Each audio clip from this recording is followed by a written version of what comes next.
Hello students, I am Rinki.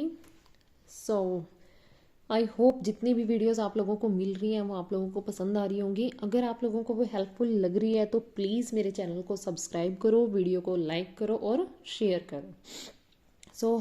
चलिए आज की अपनी नेक्स्ट वीडियो पे आते हैं। इस वीडियो में हम लोग एक्सरसाइज 1.2 का बेसिक इंट्रोडक्शन करेंगे। जो हमें बेसिक टर्म्स नेक्स्ट हमारी एक्सरसाइज में ज़रूरत पड़ेगी उनको यहाँ पे हम डिस्कस करेंगे। फर्स्ट और सबसे इम्पोर्टेंट जो हम इसमें यूज़ करने वाले हैं आगे, बार बार हम थ्योरम 1.2 को यूज़ करेंगे अपने प्रूफ में। थ्योरम 1.2 हम लोगों को क्या कहती है? Let P be a prime number, कि पी क्या है? कोई प्राइम नंबर है। If P divide A square, अगर पी वो प्राइम नंबर जो हमने लिया है, लेट अस अज्यूम हमने क्या ले लिया, हमने 3 को प्राइम नंबर ले लिया, 3 एक प्राइम नंबर ले लिया हम लोगों ने। पी डिवाइड ए स्क्वायर, अब हम कहते हैं कि 3 किसको डिवाइड कर रहा है? मान लो 81 को डिवाइड कर रहा है, 3 करता है ना डिवाइड। 81 किसका है? 9 का स्क्वायर है। इन्होंने कहा है कि if P divide A square, कि जो पी है यानी कि जो ये 3 है वो ए स्क्वायर को डिवाइड करता है, देन पी डिवाइड ए, तो पी ए को भी डिवाइड करेगा। हमें बिल्कुल क्लियर दिख रहा है यहाँ से कि 3 ने 81 को डिवाइड करा, 81 किसका? 9 का स्क्वायर था, तो 3 9 को भी डिवाइड करेगा।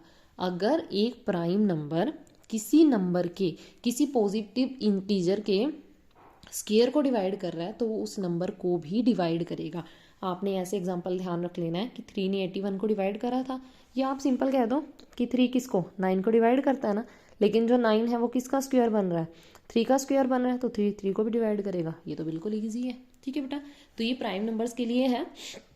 इसी चीज को हम अपनी नेक्स्ट थ्योरम में यूज करेंगे, जो कि क्या है, हम लोगों को प्रूव करना है √2 इज इरेशनल। हमें √2 को इरेशनल प्रूव करना है। देखिए ये चीज आपके पास किसी भी प्राइम नंबर के लिए आ सकती है। √3 को इरेशनल प्रूव करो, √5 को करो, √7 को करो, क्योंकि जो इरेशनल नंबर हैं उनकी जनरल डेफिनेशन तो क्या होती है कि जिन नंबर्स को हम p/q की फॉर्म में नहीं लिख सकते वो हमारे क्या होते हैं? इरेशनल नंबर होते हैं। लेकिन जितने भी हमारे प्राइम नंबर्स हैं उन सब का स्क्वायर रूट भी हमारा क्या है? इरेशनल नंबर आएगा। √2, √3, √5, √7 सब क्या है? इरेशनल नंबर है। और इरेशनल नंबर को कौन सा एग्जांपल ले सकते हो आप? कोई भी नंबर हमने लिख लिया जो नॉन रिपीटिंग हो, 1 0 1 0 0 1 0 0 0 0 1 7 3 1 3 2, कुछ भी जो ये हमारी टर्म्स आती है ना, ये रिपीट नहीं होनी चाहिए, रिकरिंग टर्म नहीं होनी चाहिए, तो वो भी क्या होगा? हमारा इरेशनल नंबर होगा। बट यहाँ पे हमें सिर्फ किन की ज़रूरत है? हम लोगों को प्राइम नंबर्स की। √2, √3, √5, √7 हम लोगों को ये इरेशनल प्रूव करने हैं। ठीक है, so let us start the proof. So let us assume, हम √2 को एज्यूम करेंगे कि वो इरेशनल नहीं है। Let us assume √2 is rational. हमने कॉन्ट्राडिक्शन मान लिया, हमने शुरू में √2 को एज्यूम कर लिया कि वो क्या है? वो रैशनल नंबर है। अगर वो रैशनल नंबर है तो उसको हम p/q की फॉर्म में लिख सकते हैं। So we can write √2 in the form of p/q, जहां पे हमारे p और q क्या है? p, q are integers,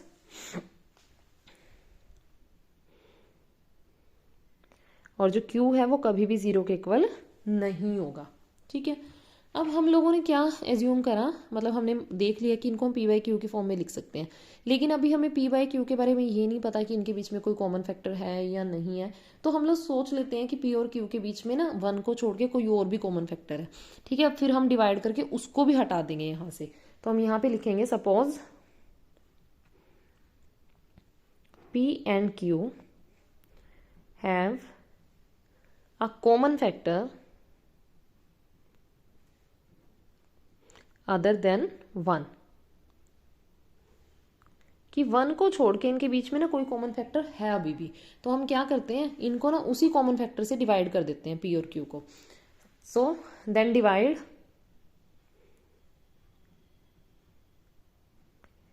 p and q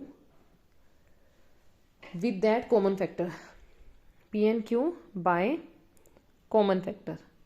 जो कॉमन फैक्टर हम लोगों ने एज्यूम करा था वो कुछ भी हो सकता है, हम लोगों को नहीं पता है, उसी कॉमन फैक्टर से डिवाइड कर देंगे हम लोग। सो वी कैन राइट अब हम इसको न्यू फॉर्म में ले आएंगे, क्योंकि हमने इसको डिवाइड कर दिया है तो पी और क्यू तो हट गए हैं, कोई और कोशेंट मिला है हमें, तो हम ना √2 को किसी और फॉर्म में लिख रहे हैं। मान लो हमने इसको a/b की फॉर्म में लिख दिया। देखो एक बात समझो आप लोग, मान लो पहले मैंने कहा कि √2 क्या था हमारा, मान लो 9/6 था, इनके बीच में 3 कॉमन फैक्टर हो रहा है, तो इसको मैंने 3 3 ज़ा 9, 3 2 ज़ा 6, तो हमें नए नंबर मिले हैं ना यहाँ पे, तो वैसे ही हमने क्या है न्यू नंबर्स ले लिए। ठीक है, तो a/b लिख लिया हमने इसको।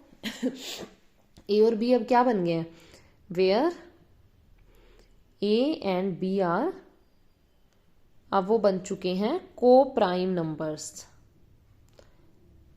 अब इनके बीच में कोई भी कॉमन फैक्टर नहीं रहा है, वो को प्राइम नंबर्स मिल गए। ठीक है, अब हमने क्या करा है बेटे, हमने ना इसकी क्रॉस मल्टीप्लाई कर ली है। हम यहाँ से क्या है, a को ऐसे लिख सकते हैं b√2। ठीक है, कोई हमें प्रॉब्लम नहीं है इसको ऐसे लिखने में। अब हमने क्या किया, इसको स्क्वायर कर दिया, स्क्वेयरिंग बोथ साइड्स। हमने करा है इसको स्क्वायर, यहाँ से हमें क्या मिला, a² is equal to b² √2 का स्क्वायर, स्क्वायर से स्क्वायर कैंसिल हो गया, तो a² क्या आ गया, 2b² आ गया हमारा यहाँ पे। ठीक है, तो अब हम यहाँ से क्या कह सकते हैं, जो 2 है वो a² को डिवाइड कर रहा है। ठीक है, ये आप लोग ये कह सकते हो ना कि जो a² है वो क्या है, 2 × b × b। ठीक है, a के फैक्टर हैं ये सारे a² के, तो हम यहाँ से लिख सकते हैं कि देयरफॉर 2 डिवाइड्स a²। 2 ने a² को डिवाइड करा, सो बाय थ्योरम 1.2 जो हमने अभी ऊपर डिस्कस करी है, 2 डिवाइड्स a, 2 a को भी डिवाइड कर रहा है। ठीक है, यहाँ से हमें क्या मिल गया, 2 डिवाइड a। अब फिर हम a को ये लिख सकते हैं कि a क्या है, 2c के इक्वल है। जब 2a को डिवाइड कर रहा है तो किसी ना किसी नंबर पे तो वो उसको डिवाइड कर रहा होगा ना, तो हमने लिख दिया a is equal to 2c।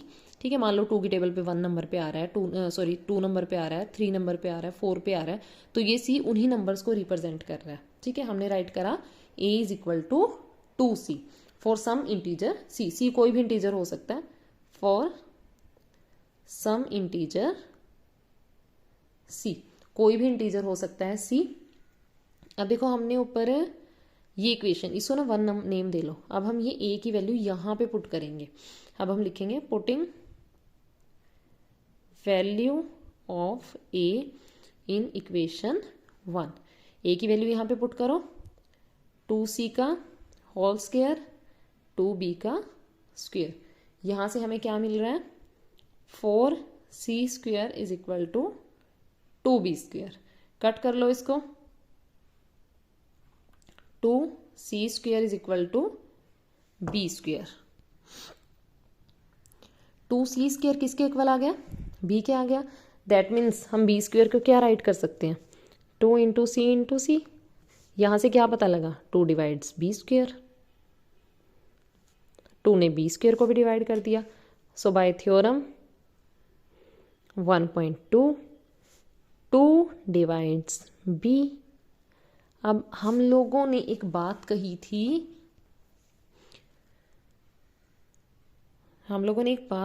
कि a एंड b आर को प्राइम, कि इनके बीच में कोई भी कॉमन फैक्टर नहीं है, ये को प्राइम है। बट यहाँ से क्या निकला, 2 डिवाइड्स a, और अभी हमें क्या मिला है, 2 डिवाइड्स b। तो हम लोगों को तो कॉमन फैक्टर मिल गया 2। ठीक है, तो हम यहाँ पे लिखेंगे therefore a and b have common factor that is 2। एक कॉमन फैक्टर आ गया इनके बीच में, जो कौन है, 2 है। बट यहाँ से तो कॉन्ट्राडिक्शन आ गया, क्योंकि हम लोगों ने कहा था कि a और b जो क्या है वो को प्राइम नंबर है। But this is a contradiction,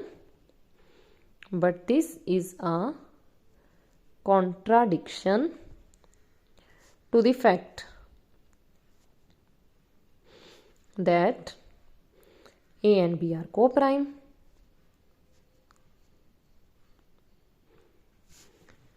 अब यहाँ पे कॉन्ट्राडिक्शन आ गया। ये कॉन्ट्राडिक्शन किस वजह से आया है, क्योंकि जो हम एज्यूम करके चले हैं स्टार्टिंग में, वो अजम्पशन ही हम लोगों की रॉन्ग है। This contradiction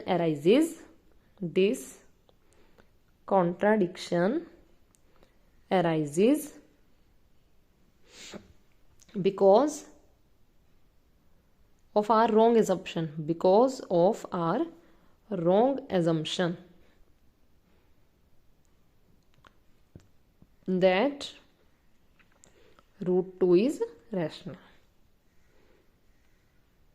Okay, therefore root 2 is an irrational number. Root 2 है एक इरेशनल नंबर. क्लियर? एक बार और एक्सप्लेन करते हैं. देखिए इसको, फर्स्ट ऑफ ऑल हम लोग एज्यूम करके चले हैं, बिल्कुल इजी है.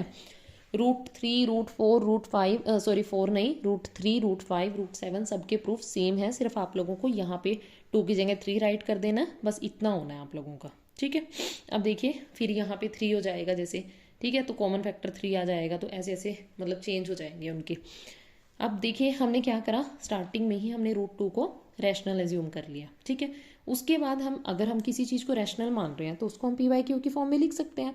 जबकि जो हमारे पी और क्यू के हैं वो इंटीजर्स हैं और क्यू हमारा कभी भी 0 नहीं आएगा. हमने ये चीज़ क्यों एज्यूम करी यहाँ पे, क्योंकि हम कोई बीच में डाउट नहीं रखना चाहते थे कि उनके बीच में कोई कॉमन फैक्टर है या नहीं है, और इसी चीज़ ने हमारी लास्ट में हेल्प करी है. ठीक है, हमने यहाँ पे एज्यूम कर लिया कि पी और क्यू के बीच में भी कोई कॉमन फैक्टर हो सकता है. ठीक है, तो हम क्या करेंगे, हम उस कॉमन फैक्टर को भी हटा देंगे वहाँ से. हम उस कॉमन फैक्टर को भी क्या डिवाइड करके वहाँ से निकाल देंगे. तो हमने क्या कर दिया, then divide P and Q by the common factor. वो कॉमन फैक्टर कुछ भी हो सकता है, हमने उसको जनरली कह दिया कि कोई भी कॉमन फैक्टर होगा, हमने उसी कॉमन फैक्टर से डिवाइड कर दिया. तो रूट 2 हमारी नई फॉर्म में आ जाएगा. जो हमें अलग से क्वोशंट मिले हैं, डिवाइड करके अलग हमें नंबर मिले हैं, तो हमने उनको ए बाय बी एज्यूम कर लिया. अब हमने कहा कि ए बाय बी अब हमारे पास को प्राइम आ गए हैं, इनके बीच में कोई भी कॉमन फैक्टर नहीं बचा अब. तो अब हमने क्रॉस मल्टीप्लाई करी, A is equal to B root 2, फिर हमने स्क्वायर करा, यहाँ से हमें ए स्क्वायर 2b स्क्वायर के इक्वल मिला. उसको हम ऐसे भी राइट कर सकते हैं. यहाँ से हमें पता लगा कि ए स्क्वायर के ये फैक्टर्स हैं. ठीक है, तो हमने 2 को यूज़ करा कि 2 डिवाइड ए स्क्वायर, सो 2 किसको, ए को भी डिवाइड करेगा. यही हमें थ्योरम 1.2 ने कहा था. ठीक है, फिर उसके बाद क्या हुआ, अगर 2 ए को डिवाइड कर रहा है तो हम ए को कोई भी नया वेरिएबल ले लो, यहाँ पे A is equal to 2c right कर सकते हैं हम लोग. तो यहाँ से फिर हमने क्या करा, जो ये ए की वैल्यू आई थी इसको हमने इक्वेशन 1 में पुट कर दिया. 1 में पुट करने के बाद हमें ये चीज़ मिली है कि 2c square is equal to B square आ गया है हमारा. तो यहाँ से हम क्या कह सकते हैं, यहाँ से हम ये बात बोल सकते हैं कि जो हमारा 2 है वो बी स्क्वायर को भी डिवाइड करता है. बट हम लोग तो ये कह के आए थे कि ए और बी को प्राइम है. तो यहाँ से तो हमें एक कॉमन फैक्टर मिल गया इन दोनों के बीच का. यहीं से कॉन्ट्राडिक्शन आ गया. और कॉन्ट्राडिक्शन क्यों अराइज हुआ, क्योंकि हम लोगों की अजम्पशन ही रॉन्ग थी कि रूट 2 क्या है, रैशनल नंबर है. सो यहाँ से हम लोगों ने प्रूव कर दिया कि रूट 2 क्या है, इररेशनल नंबर है. बेटे देखो थ्योरेटिकल क्वेश्चन है, थोड़ा सा प्रैक्टिस करोगे तो आपको आ जाएगा अच्छे से. ठीक है, आई होप आप लोगों को मेरी वीडियोस पसंद आ रही होगी. तो वीडियो को लाइक करिए, चैनल को सब्सक्राइब करिए, वीडियोस को शेयर करिए. Thank you.